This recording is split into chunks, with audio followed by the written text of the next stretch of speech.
Hey guys, welcome back to the channel. My name's Simon from Renegade Surf Travel. We run world-class surf coaching trips in some of the most progression-friendly waves on earth.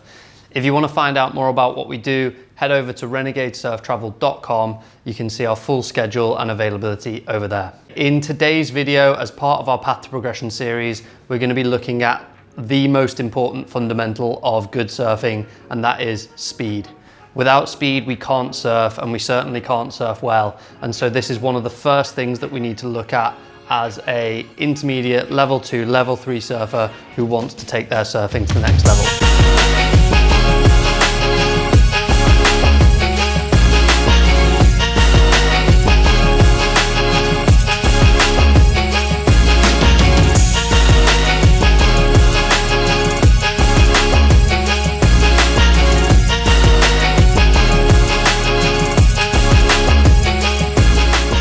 Before we can look at how to actually create more speed, we need to understand where does speed come from, and almost as importantly, where does speed not come from. And at Renegade, we like to simplify this by breaking the wave down into 3 distinct sections. The top third, we've got the speed zone, middle third, we've got the safety zone, and the bottom third we call the danger zone. The speed zone is where we want to be to generate maximum speed. That's because this is the steepest section of the wave with the most curvature, and it also has the most gravitational potential. If we just hang out in this top third speed zone, we're actually going to generate speed whether we do anything extra or not. The middle third we call the safety zone.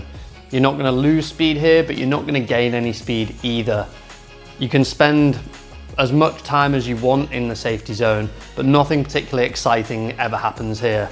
And a common trait of intermediate surfing is to spend a lot of time very mid-face on the wave, and we typically try and encourage intermediate surfers to surf more top to bottom and use more of the wave face. But that said, the safety zone is a great place to start out. The bottom third we call the danger zone. Now, it's not to say that you shouldn't ever go into the danger zone, but the point here is that too much time spent down here and you will lose all of your speed.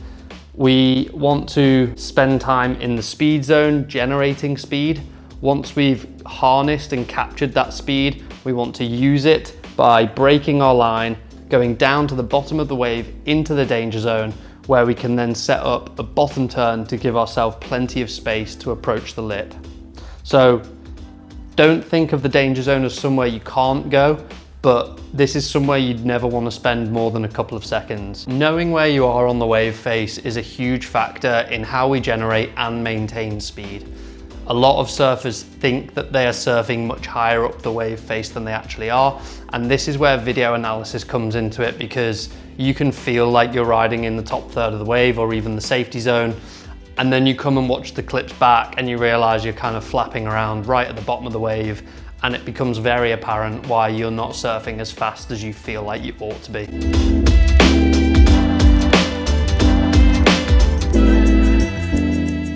So now we understand where the speed on the wave comes from. Let's understand how we can actually generate speed. And there's 2 ways we can do this. The first and most simple way we call passive speed generation. It's passive speed generation because it doesn't require any body mechanics in order to do this, and it's simply all about your position on the wave face. To generate speed passively, we want to simply trim in the speed zone in the top third of the wave. Think of someone like Mikey February doing a highline trim at J-Bay. He's not really doing anything with his body per se, maybe a little soul arch for extra style points, but all he's really doing is positioning his surfboard in the area of the wave that is going to provide him with the most speed. But he's not pumping, he's not using his body in any way to enhance that speed. He's just capturing the raw speed from the wave due to the maximum curvature and the maximum gravitational potential energy found at that top of the wave. Now, once you've got passive speed generation dialed and your position on the wave is improved, you're spending time in the top third and you're getting that high line trim for maximum speed. If you then want to take your speed generation to the next level, we want to look at active speed generation, and this is where we combine your position on the wave in the top third with the act of pumping in order to compound our speed generation. All right, so what do we mean when we say pumping for speed? So pumping is using compression and extension of our body to weight and unweight the surfboard so that we're moving in and out of the speed zone over and over again so that we can use that gravitational potential time and time again. The key here is to use smooth, exaggerated movements. When people first start with trying to pump, it's often quite a quick and jerky movement, which actually kind of throws the board off what it's designed to do. Remember the old saying, slow is smooth and smooth is fast. That's what we want to think about when we're pumping. Now we understand the theory of how to generate speed and pumping.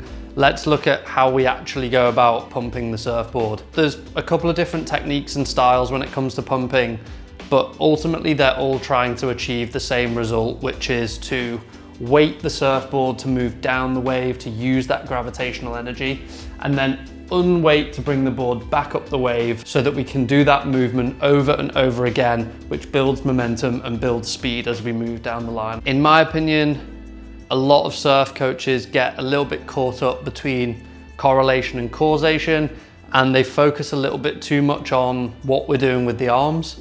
Now, the arms are important, but for me, they're more of a byproduct of what we're doing with the rest of our body. And so you'll see some people coaching more of a double armed approach where we're down like this and then unweighting like this. And you'll see other coaches and surfers, Kelly Slater springs to mind, has a much more single armed pumping style where his front arm is a little bit more quiet and low down by his front leg, and most of that momentum is coming from his back arm. Both are valid, both achieve the same result, so pick a style you prefer and work with that. What we don't want to do when we're pumping is use quick and jagged movements.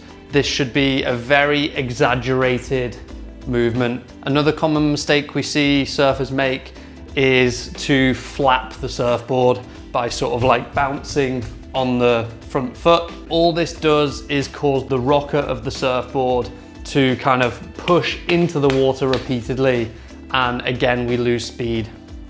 If we're in really soft waves and we need to make it through a dead section to get into another bowly section, we can sometimes use that kind of stomping technique to almost re-enter the wave like you would as if you were dropping in on a skateboard into a half pipe. But that's not really pumping. When we're on a decent wave or a wave with a fast section that we need to make it around, the last thing we want to be doing is flapping the surfboard and causing it to push water, which is going to slow us down. All right, so to summarize, we need to start off by understanding where the speed comes from on a wave. So we want to split the wave into 3 sections with our speed zone at the top, safety zone in the middle, and danger zone at the bottom. We then want to look at passive speed generation, which is our high line trim in the top third of the wave. Then to compound that effect, we want to move on to active speed generation, where we're going to combine our position on the wave with the pumping we've just looked at in order to harness extra speed and build more and more momentum as we move down the line. Now, once we've got all that speed, the key is to use it, but that's the topic for another video. Thanks for watching. If you like this kind of content, please hit the like button, subscribe to the channel, and check out more of what we do over at renegadesurftravel.com.